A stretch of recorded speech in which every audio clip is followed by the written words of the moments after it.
She'll be making her way to the front of the tank. She can actually see all of you guys out here, so you should give her a nice big wave when she gets to the front, and she'll be able to wave back and say hello.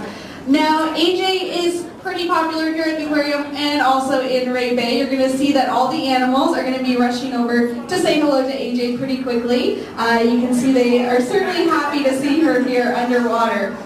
Part of the reasons why she's so popular with our animals is, of course, she's bringing them food this evening. So she has a bucket that's full of food. Our stingrays are all hand-fed, so they know to go right up to our divers to get some food. And it could be a variety of things they're getting. So sometimes they get fish like capelin, herring, and mackerel. Sometimes they get squid for dinner as well. This is not their first meal of the day. They are fed every time we have a dive show, so this is about our third or fourth at this point. This is the reaction you get every single time. They're very excited when the divers are in the water bringing them some food. So AJ's going to be swimming around with our stingrays, feeding them. And I'll talk a little bit more about these guys so you can get to know them a bit better. We do have 3 different types of stingrays living in this exhibit, so 3 separate species. The first one I'll point out are these little ones. They were the first ones to rush over to AJ when she entered the water. They're all gathered around her right now. This is a type of stingray called a cow-nose ray. They get that name because if you look at the front of their face very closely, you can see they have these specialized lobes that look a little bit like a cow's nose if you have a good. So that's actually where they get their name from. Now, these bigger ones go a little bit. So we have one up there and a whole bunch down here on the sandy floor.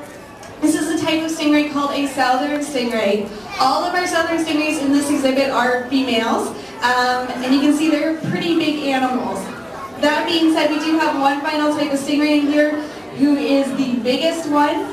We have a species called ray. There's only one of his kind in here. He is a male, and I'm going to he is right now. He usually likes to come around the side of this rock over here, but I guess he's being a little shy. Our rough-tailed ray in this exhibit weighs close to 200 pounds, so he is a very large individual. He's also been traveling with our director of husbandry for some time, so we know he is about 22 years old. So he's actually pretty old for a stingray as well. I can actually see him. He's going to be making his way around the side of this rock. Fingers crossed, I can see him coming around right here. So our rough-tailed rays are a little bit different from the southern stingrays because they have rough spots all over their body and then going back on their tail. So they're very camera shy today. Here he comes around the corner. That's our 200-pound ray right there. So those are our 3 different types of stingrays that we have living in this exhibit. Now you'll notice they're going up to AJ to get their food. Normally stingrays are often looking for food that's hidden down in the sand on the ocean floor. That's why when you guys see, as they go up against the glass, their mouths are on the underside of the body because they're looking for food that's down on the ground. They often like to eat things with hard shells like crabs and clams, things they can suck up out of the sand and then crush between their jaws to eat up for dinner. The stingrays do have teeth inside their mouth. They're flattened and plate-like. As you can see, our cow-nose chewing on their food right there. Hopefully we'll be able to see a southern take some food as well. There we go. So you can see the jaws working away there. They do have teeth in there that they're using to crush their food. The teeth of the stingray are flattened and plate-like. You can see her working away there. That does mean AJ has to watch her fingers when she does things like this. If you get your finger stuck inside a stingray's mouth, because they have those flattened teeth, it feels a little bit like shutting your fingers into a drawer. It's a little bit of a different sensation. Now AJ, you can see, just like all our other scuba divers, is very comfortable underwater, just as much as on land. They love to come swimming here at Ray Bay because it's one of our warmer exhibits and they get to hang out with our stingrays. Stingrays are actually very social animals. You can see they live in groups together. They're very gentle, they're very docile.